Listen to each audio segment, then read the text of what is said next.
હવે કોઈ દિવસ સનાતન ધર્મના અનુયાયીઓ નિરાશ થાય એવું શાસન આ દેશમાં ક્યારેય નહીં આવે। આઝાદી થયા પછી સનાતન ધર્મના અનેક સંપ્રદાયોના સૌ અનુયાયીઓ રાહ જોતા હતા કે એક એવી સરકાર આવે જે આપણા સનાતન ધર્મને મહત્વ આપી એના આધાર પર દેશ ચલાવવાનો है। अभी आप अमित शाह को सुन रहे थे। अमित शाह जिस तरह से इशारों में योगी जी को नसीहत देते हुए नजर आए हैं, और अमित शाह का कहना था कि जो लोग सनातन का अपमान करते हैं और जो सरकार सनातन का अपमान करती है वो दोबारा सत्ता में भी नहीं आती है। तो ये इशारा किधर था?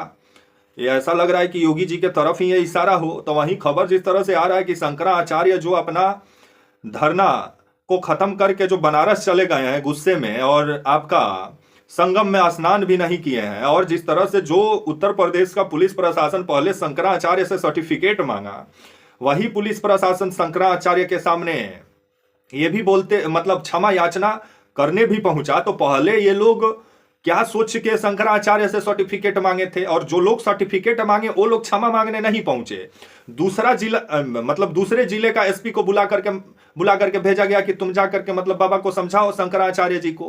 लेकिन शंकराचार्य कहाँ मतलब इस बात को लेकर के तो अभी साधु संत ही नाराज हैं, और ऊपर से शंकराचार्य का जो अपमान हुआ उसके बाद पुलिस और प्रशासन को मतलब 18 जनवरी मौनी अमावस्या से जो शंकराचार्य अनशन पे बैठे हुए थे उनको मनाने के लिए मतलब 27 जनवरी को जब ये धरना प्रदर्शन खत्म किए तब पुलिस और प्रशासन मनाने निकला। कमाल का बात है।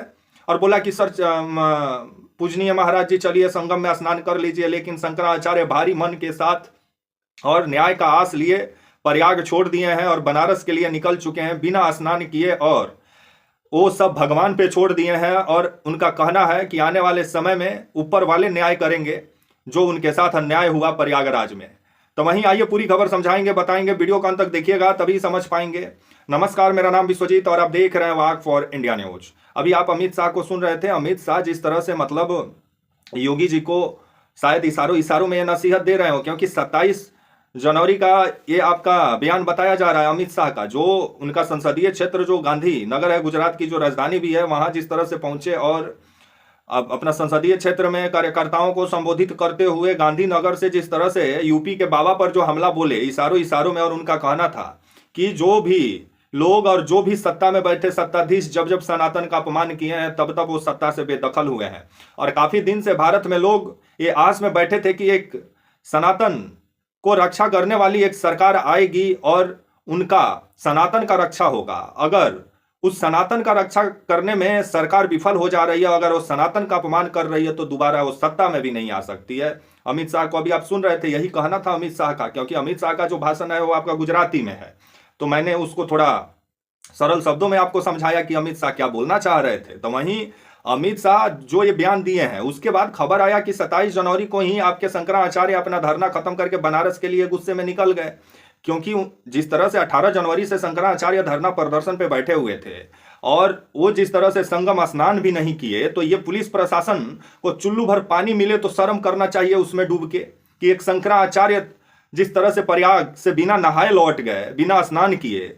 इसको लेकर के तो अब सवाल पूछा जाएगा कि ये लोग धर्म का प्रचार कर रहे हैं कि सत्ता का प्रचार कर रहे हैं। और योगी जी जो इशारों में कालनेमी जो बोले शंकराचार्य को, और शंकराचार्य भी औरंगजेब बना दिया, और शंकराचार्य जाते जाते भी बोल दिए कि उत्तर प्रदेश में मुगलों का शासन है। और ये बात सही भी है कि खलीफा राज जो योगी जी चला रहे हैं कि सिर्फ अधिकारी का ही सुन रहे हैं। तो वहीं जो शंकराचार्य 27 जनवरी को जो अपना धरना खत्म किया और उनका कहना था कि भारी मन के साथ वो प्रयाग को छोड़ रहे हैं। जो बटुकों का चोटी पकड़ के घसीटा गया उसी का न्याय के आस में वो बैठे थे, लेकिन उनको न्याय नहीं मिला। ऊपर वाला न्याय करेगा। और आने वाले समय में जो मुगल का शासन जो चल रहा है उत्तर प्रदेश में, उसको उस पर ऊपर वाले विचार करेंगे। और जिस तरह से सनातन का अपमान हुआ है इसका सबक जनता सिखाएगी, तब आने वाला समय ही बताएगा। और ये भी खबर सामने आया कि जैसे ही शंकराचार्य धरना प्रदर्शन खत्म करने का बात किए, उसके बाद जो सौम्या अग्रवाल प्रयागराज की कमिश्नर हैं, ये ना माफी मांगने जाती हैं, ना आपका जो पुलिस आपका प्रयागराज का पुलिस कमिश्नर जो था आपका जो थे आपके योगेंद्र कुमार, ये भी माफी मांगने नहीं जाते हैं। लेकिन माफी मांगने कौन जाता? ना प्रयागराज के डीएम जो हैं ना वो माफी मांगने जाते हैं, मनीष कुमार वर्मा। माफी मांगने कौन जाता? दूसरे मतलब जो जिले से एसपी साहब जो प्रयागराज पहुंचे हुए हैं, कृष्ण कुमार बिश्नोई, जो कि बीते दिनों संभल में चर्चा का केंद्र बने थे। अब ये जिस तरह से कृष्ण कुमार बिश्नोई शंकराचार्य के सामने क्षमा याचना करते हुए नजर आए, लेकिन जो पुलिस अधिकारी जो अपमानित किए शंकराचार्य को, शंकराचार्य के शिष्यों को, वो अधिकारी जाकर शंकराचार्य से माफी नहीं मांगे। लेकिन ना सोमिया अग्रवाल गई पुलिस कमिश्नर प्रयागराज माफी मांगने, ना प्रयागराज का पुलिस कमिश्नर गए, ना डीएम गए, दूसरे जिले का एसपी गए इस झगड़ा को सलटाने के लिए। ये झगड़ा नहीं बोलेंगे, ये शंकराचार्य का जो अपमान हुआ, तो शंकराचार्य क्या करते हैं, उनको तो कोई पद का थोड़ी लालच है, वो तो अपने बटुकों के लिए बैठे हुए थे, ब्राह्मण बटुकों का जो चोटी पकड़ के घसीट के पीटा गया। लेकिन अब कृष्ण कुमार बिश्नोई जो क्षमा याचना करते हुए नजर आए हैं, तो ये क्षमा याचना तो सोमिया अग्रवाल को करना चाहिए। लेकिन अभी जिस तरह से प्रयागराज छोड़ दिए हैं 27 जनवरी को शंकराचार्य, और उनका कहना है कि जिस तरह से वो भारी मन से प्रयाग को छोड़ रहे हैं और जिस तरह से प्रयागराज में उनका अपमान हुआ है और ब्राह्मण बटुकों का जो अपमान हुआ है, और उत्तर प्रदेश में मुगलों का राज है, और आने वाले समय में इसका न्याय भगवान करेंगे, तो आने वाला समय ही बताएगा कि एक धर्म के भगवान को जिस तरह से लोग अपमानित किए, उसके बाद अब जाकर क्षमा भी मांग रहे हैं। तो सोमिया अग्रवाल क्यों तब सर्टिफिकेट मांग रही थी, कृष्ण कुमार बिश्नोई जी, एसपी साहब संभल, सोमिया अग्रवाल, प्रयागराज की जो पुलिस कमिश्नर है सोमिया अग्रवाल, यही तो सर्टिफिकेट मांगने का कवायद शुरू की।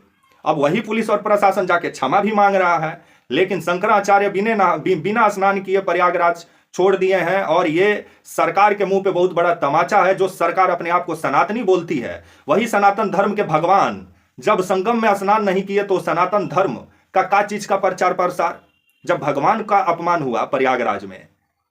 अब वही भगवान जो भारी मन के साथ छोड़ के प्रयागराज को चले गए, तो आने वाले समय में देखा जाए क्या होता है, और इसका खमियाजा तो योगी जी को उठाना पड़ेगा। और अमित शाह इशारे में जो बयान दिए हैं कि जो लोग सनातन धर्म का अपमान करेंगे और जो सत्ता में बैठे सत्ताधीश सनातन धर्म को अपमानित करेंगे, वो कभी दोबारा सत्ता में भी नहीं आ सकते हैं। तो ये इशारा योगी जी के तरफ था। लेकिन आने वाले समय में जिस तरह से केंद्र और उत्तर प्रदेश में बाबा के बीच में जो महाभारत मतलब शब्दों के जरिए जो चल रहा है, तो आने वाले समय में योगी जी को हटाने में तो केंद्र लगा हुआ है, लेकिन योगी जी जो हिंदुत्व का सबसे बड़ा चेहरा है, जिसको लेकर के भाजपा मतलब इसको लेकर के अहजह में पड़ जा रही है कि कहीं योगी जी को हटाए तो अच्छा खासा हिंदू वोट बैंक खसक जाएगा। लेकिन अब आने वाला समय ही बताएगा। अमित शाह का इशारों में बयान और शंकराचार्य का प्रयाग छोड़ना बिना स्नान किए, कहीं योगी जी को इसका खमियाजा ना उठाना पड़ जाए। भले आपका अधिकारी क्षमा मांगा, लेकिन पहले तो अपमान किया। ये सम्मान पहले दिया जाता, पहले ही स्नान करा दिया जाता, तो इतना बखेड़ा भी नहीं होता। 10-11 दिन से मतलब कितना, एक सप्ताह से ऊपर हो गया शंकराचार्य बिना स्नान किए जिस तरह से प्रयाग से लौट गए हैं। तो ये योगी सरकार के मुंह पे बहुत बड़ा तमाचा है, जो अपने आप को सनातन का सबसे बड़ा रक्षक बोलती है। तब तक के लिए आप मुझे इजाजत दीजिए, और आप हमारे channel walk for India news को प्लीज लाइक और सब्सक्राइब और शेयर करना ना भूलें। तब तक के लिए नमस्कार, जय हिंद, वंदे मातरम।